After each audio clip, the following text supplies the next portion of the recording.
Hey everybody, welcome. I am visiting with Josh Honeycutt. Josh, longtime deer and deer hunting contributor, and we've actually been expanding, thankfully, to Josh's agreement with everything with Josh.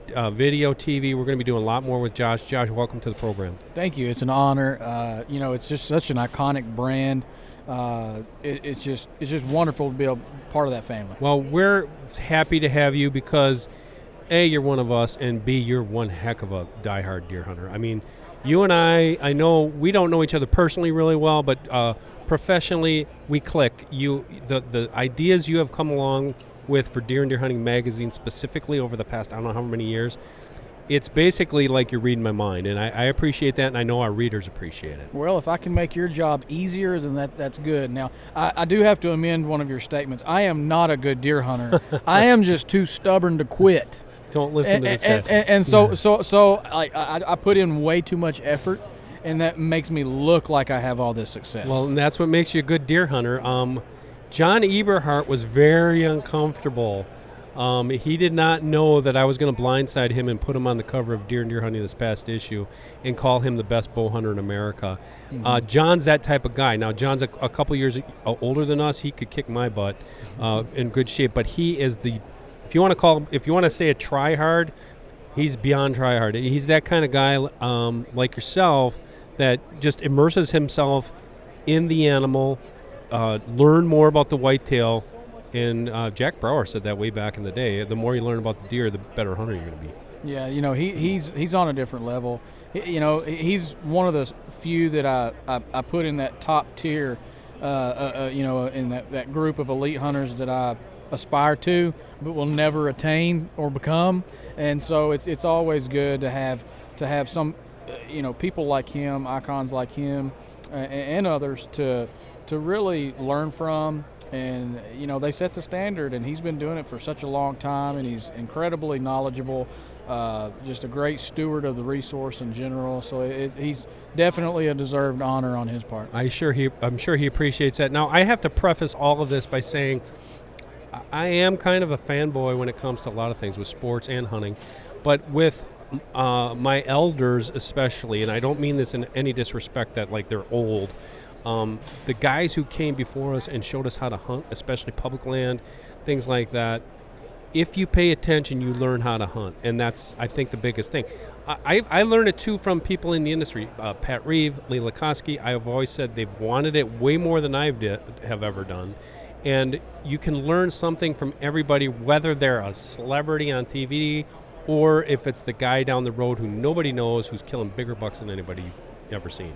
Yeah, absolutely. There's so many, people out there that we can learn from. As you said, everybody can learn from everybody something, and somebody can teach everybody something. Absolutely. Okay, we're going to be talking about Josh hunts all over.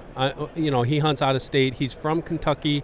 I know you killed a monster deer, and I think this past season, and I think it was your biggest ever, wasn't it? Yeah. So I hunt there in South Central Kentucky. I'm born and raised in Kentucky.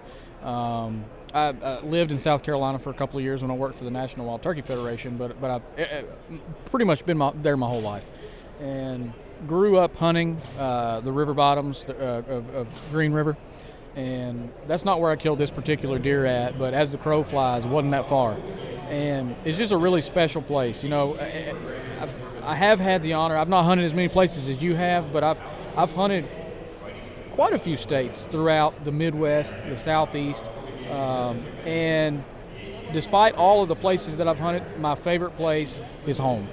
And so it was definitely an honor to be able to shoot my biggest buck ever right there at home, and to be able to do it with archery tackle. So that was the question. I knew you had shot it with a bow, but tell us about it. How big was it? How long did you know about this deer? What's the story behind it? Yeah, this is a property that I've hunted for, I think it was the 9th season. It's a family property that we've hunted for quite a while now. And this particular deer, I had, counting this past season, 3 years of history with him. I started getting photos of him for sure when he was a 2.5-year-old deer. He was just your typical 2.5-year-old buck. At 3.5, which was the 2022 season, he was already like 140-inch 6x6, split G4s. Wow. And then this past season, he really packed on, and he was only 4.5, but only 4.5. Which a lot of people say you can't shoot deer these days unless they're 5.5 or 6.5. But I'll tell you one thing: when a 165-inch deer walks in front of me, I don't care if he's a fawn. That deer's gonna die. He's going down. So the bigger question is, did you have opportunities at him the previous years? Yeah, so I did. So you passed him up. I did as a 3.5-year-old because I saw that he had that potential. I've been fortunate to shoot a lot of 130 to 140-inch deer. I previously have shot a big 163-inch 8-pointer, velvet 8-pointer. He's big. He's really probably still my favorite deer. 160-inch 8? Yeah, he's 160, grossed 163 as an 8-pointer. He had 29.5-inch beams, just heavy mass. Really, really long 2s and 3s. Yeah, he's a pretty special deer. But so I watched this deer numerous times, both with a bow and a gun during the 2022 season, and passed him up. Just because I saw that he had that genetic potential, and I'm not usually one to, fret too much over whether a deer is a 3.5 or 4.5 or 5.5. But typically on that particular property, because there are multiple hunters, and we all try to make sure, and the neighbors are all it's kind of like a co-op. So we do try to, on that particular property, try to let deer get to 4.5. And I'd actually talked to a few different people and a few different neighbors. It's like, yeah, we need to let that deer see what he can do. And when you have a deer, again, I don't fret too much over that type stuff. I try to manage and be a good steward. But whenever you see a deer that has that potential, you almost have to at least try. At least that was and so what we did. And at 4.5, he was pretty impressive. Wow. So when did it all come together for you? Yeah. So I started trying to figure this deer out this past summer. Never could get eyes on him during the preseason in person because I was glassing from afar. Never did find him that way. But I did run trail cameras, and he was on camera. How big a property is this? It's 200 acres. So not that big. No, not that big. And it's surrounded by other hunters. And so he was actually living up in the northeastern corner of the property, because there's basically the way this lays out is there's timber on the east side, there's timber down the west side. They bed up on the hilltops. So it's like you got these two hilltops with timber, and it slopes down into ag fields. Previously, it was always CRP. But this year is the first year that the CRP contract ended, and now it's in a crop rotation. But he was half the farm, the half that he was living on. It was an early season deer, was in soybeans, and so that's why he was there. The other half was in corn, and there weren't as many deer on that side of the farm at the time, obviously. And so I was able to deploy some trail cameras, kind of start to piece together what this deer was doing. He wasn't super consistent, but he was consistent enough that after about, I think it was the third hunt, I was able to connect on him. Wow. So that was early. September? It was September. I don't quote me on the date, but I think it was maybe September 12th. I'd have to go back and look. You guys open like on the 1st? It's the first full weekend in September. Okay. Yep. Which is a cool, Kentucky is one of those earlier bow seasons, which I think is nice because you do get velvet deer. That are still around when you're hunting. Yeah, and so it rotates, and so every year it rotates by a day because it's that first full weekend in September, and so it's kind of on a rotation. So it lands somewhere, like you said, between September 1st and September 7th, September 8th. And anytime it's close to that September 1st, 2nd, or 3rd time frame, you have a really good odds of getting that velvet deer in Kentucky, just because usually, even though my deer was an exception this year, a lot of these bucks don't go out of velvet until September 10th to 15th. Some of them will even hang on until September 20th. That's rare, but for our area, I know it's a little bit different for every. We get some small bucks like that normally, like the yearlings. We normally will open right around 15th, 17th, somewhere in there. And invariably, you're going to see like a little 4 or 6 pointer that'll be carrying some velvet, but very seldom do we see the big bucks, which is that's unique for Kentucky. Okay, so people are going to ask, this is not commercial at all, but what kind of bow, what kind of broadhead, what's your setup? Yeah, so I was using a Matthews bow and a Sever broadhead. Sever, I love them. So are you using the 2.0s or the 1.7s or? Yeah, so I mean, I've actually used both. You have? Yeah, I have too. Yeah. I like them both, and they've both performed pretty well. They're very well. How far was your shot, and how far did you go? He was at 23 and a half yards, and he ran about 65, maybe 70 yards. So you drilled him. Yeah, and he fell. I didn't see him fall, but I kind of knew when he fell because a bunch of deer scattered and started blowing. And usually whenever they're blowing at the deer laying down on the ground dead. So which is a nice feeling. Yeah. When you know what it is, you know what it is. Yep. It's kind of like for me, in that same regard, I see it all the time on social media. People curse squirrels. I love squirrels. Yeah. Because I know when deer are coming, when a squirrel's going off. They start chattering. I tell these guys all the time. They're behind me up in the tree with the camera. Yeah. And I'm like, get ready. Why? The squirrels are going off. Yeah, so? It's like, no yeah, offense. it's the same way with turkey hunting with the crows. If you see a crow that's camped out in the treetops cawing its head off, there's a gobbler strutting right underneath him. Yep. Yeah. Don't move. Why? There's squirrels going off. There's deer coming. That's right. That is awesome. It's like a 160-some-inch buck. Yeah, he was really cool. And this year he was the same thing. He was a 6x6 again. Dang. He kept a split on one side, and then he actually ended up losing the split on the other and just growing a G5. Wow. So, and then he ended up having an extra point on his brow tine. He was actually a 14-point deer this year because he had an extra point on his brow tine and then another extra point on the end of his main beam. So the guys who are watching this podcast on YouTube, we're going to show you some of these pictures. If you guys are listening to it, just go over to our YouTube page. It's YouTube.com/DDH Online. Find the podcast, or just go to Josh Honeycutt's Facebook page, and you'll be able to find photos of this deer. Now, I know that's not the only deer you killed this year. You had a couple other great hunts. What was the second one? Yeah, that hunt was in September, and I hunted some in October. The deer just absolutely wiped me off the face of the earth, got my butt kicked bad in October. Everything that could have went wrong in October. But then I went to Missouri in November and was testing out a fairly new caliber. It's not brand new, but fairly new, the 400 Legend Winchester cartridge and caliber that come out. I think it was last year that they introduced that. And I was using that on a media hunt there, and ended up killing a nice 8-point on that trip. That was pretty sweet. Now, some people are familiar with the 350. Yep. You're shooting a 400. You're much more of a gun geek than I am, and I say that with all honor and respect because I'm not a gun geek. Can you explain some of the differences between those two? Yeah. So the 350 Legend and the 400 Legend are both, honestly, just as good as it gets for what they're made for. And they're not made to compete with one another either. I mean, they're both straight wall. They both offer you really good options for those who only can hunt with a straight wall. But the 350 Legend doesn't have quite the knockdown power, obviously, as the 400 Legend. The 350 has less recoil, but it still has really good range and good terminal energy. They both do. And I think the reason, and I don't want to speak for them, but I think the reason that, they came out with the 400 Legend wasn't because the 350 didn't do what it was supposed to, because it certainly did. I think the reason that they came out with that 400 was to give just a little more punch. A little bit more punch. Yeah. Now, these are in states, Missouri was a center fire state to begin with. But I know in Illinois you can use straight wall cartridges now. Ohio. Ohio used to be places where you could, Iowa too, I believe. So you guys can enter in the comments if I'm wrong there. But prior to that, it was shotgun only or muzzleloader.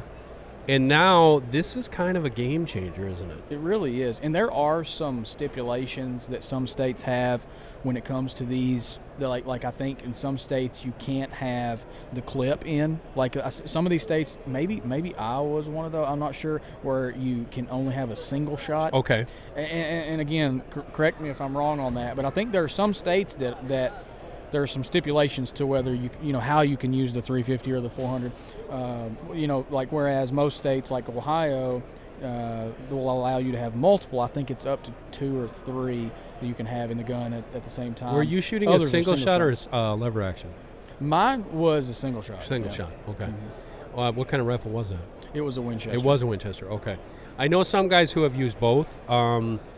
We didn't do it. We actually played around with them in Wyoming the one year, but I shouldn't say it wasn't the straight wall per se, was it? Yeah, it was. It was lever actions with a hammer down ammo, and I found the same thing. And I was shooting a 357 in a lever, and I shot a doe at 100 yards with that thing with iron sights. That's impressive. And I'm like, this is awesome.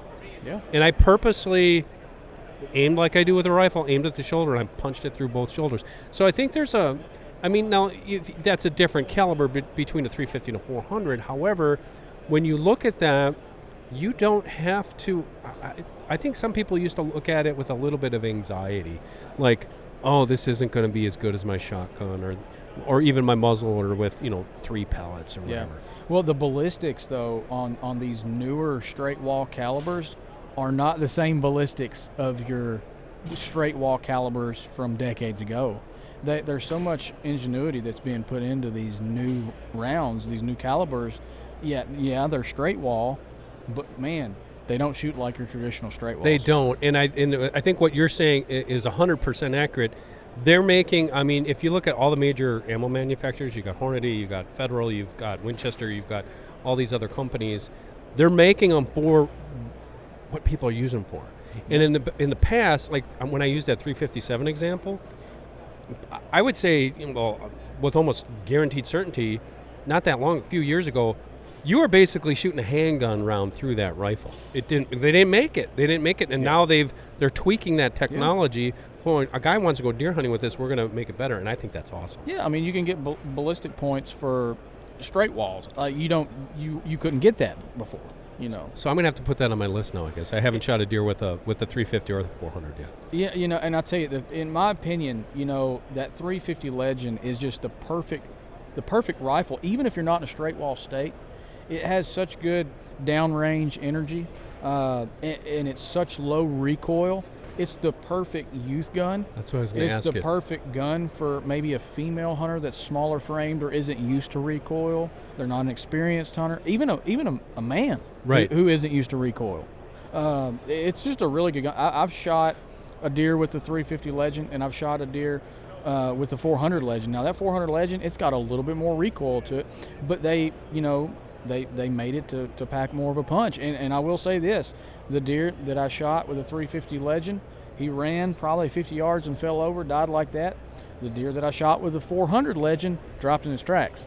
Dang. So it was I shot him in the shoulder, but that it's still, man, that energy transfer and that shock presence, that shock wave that it sends through that nervous system, I'm not going to say it's comparable to some of the centerfire, the neck down calibers, but it certainly outpaces a lot of your comparable straight wall options that hunters have used for decades. How is so the recoil's less? How is the report, the sound of that?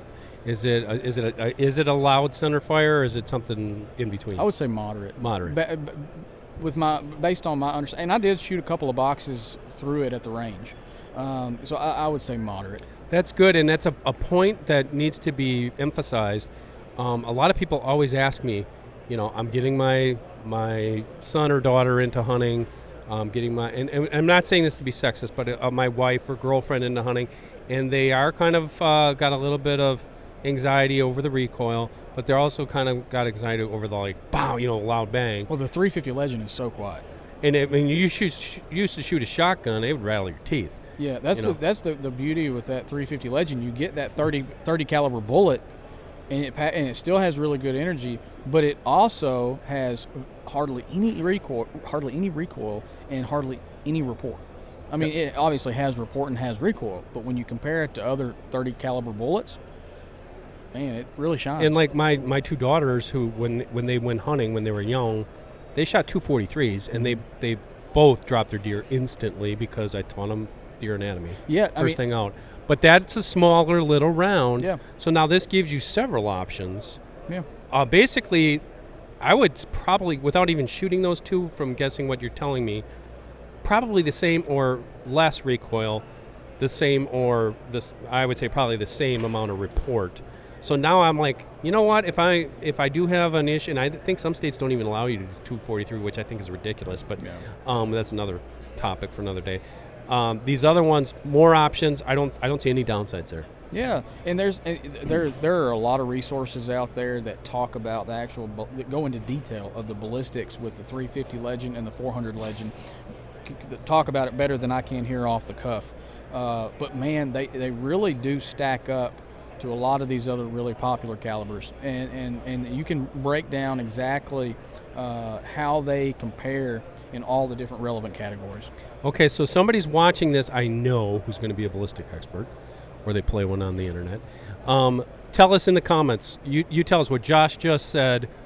Break those down for us. Give us the raw numbers. I know there's a Deer Geek, Gun Geek that's going to do that. Deer Talk Now is brought to you by 10-Point Crossbow Technologies. Whether I'm in a tree stand, ground blind, or spot and stalk hunting, I know the Nitro 505 is up to any challenge. Check one out at a dealer near you or log on to 10pointcrossbows.com for more information. Okay, Josh, one more topic. We're going to make this one a nice, short and sweet podcast today. I believe you topped off your season with a muzzleloader hunt. Yes, sir. And tell us about that one. Yeah, this past weekend, it was the Ohio Muzzleloader, and I was fortunate to connect on a deer that I've been chasing this season. And he's a nice, solid, high 130s, close to 140. Awesome. 10-pointer. I actually saw that picture. Yeah, it's hill country, and it's different, compared to the flatland deer hunting I do in Kentucky. In other places, and so you're hunting these hill country deer. They've never seen a cornfield or a soybean field. It's just big timber, rolling hill. There's fields, but usually if there's a field, it's somebody's yard or a hay field or a cow pasture. And so it's just a different style of hunting, and that's what I enjoy. One of the things I enjoy about hunting is hunting different places, seeing the different sites, and then using different tactics and methods for getting on these deer, because as you know, hunting a flatland deer, you know better than me, hunting a flatland deer is nothing like hunting a hill country deer. No, not at all. Or Northwoods. No. I would say Northwoods and hill country have a lot of similarities. It's just different hunting. I love the hill country though, because with that change in topography, in my opinion, if you know how to navigate it, which it took me a long time to even get close to knowing how to navigate it, and I'm still learning a lot, it's actually your friend, because these deer use that topography very reliably once you figure out how they do use it. I agree with you on that, and I will give a shout out to HuntStand. I noticed you have a HuntStand cap on. I wish I had that when I was younger, because we used the old-fashioned, we had to go to the library and print off maps and photos and stuff like that. But if you're a public land hunter in that type of situation, I hear from a lot of deer and deer hunting fans, I don't have food plots. I don't have farm fields. I'm hunting, it could be hill country, it could be national forest. I always call it the 3-year plan. It's going to take you 3 years to kind of figure it out. But if you have an app system on your phone, you can really shorten that learning curve. And that's for especially you younger hunters who are trying to figure this out. Study.